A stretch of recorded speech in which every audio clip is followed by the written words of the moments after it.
guys, this is Ben with Exceptional Glass, 8883 Glass. Today we're in a town called Towacco, New Jersey. And today we're doing something actually a little more unique here. So we have a single door design happening here, but this door has a lock on it. So they say that this couldn't be done. Hopefully this will pan out exactly how I plan. So fingers crossed. Let's see how it turns out. Guys, this is Ben with Exceptional Glass, 8883 Glass, and we just completed an acid-washed frameless shower door with a courtesy lock.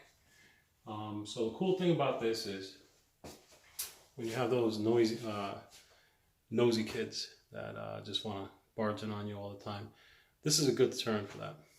Now, this definitely isn't going to stop an adult from figuring this out, but as you see here, you'll see this in like really high-end restaurants and country clubs. So blue means available, and then red means not. So the whole idea here is you want to step into the shower.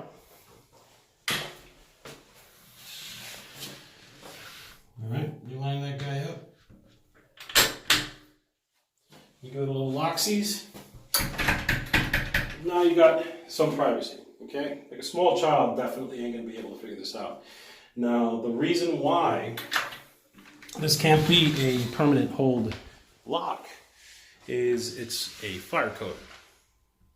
The reason I'm saying so is, let's say, for example, you would have fallen inside the shower and you had it locked. Let's say you needed emergency help. With that lock being a permanent lock, no one would be able to actually go on in and help you because it can't necessarily open the door. You would have to manually open it from the inside. So this is where this little slotted feature comes in.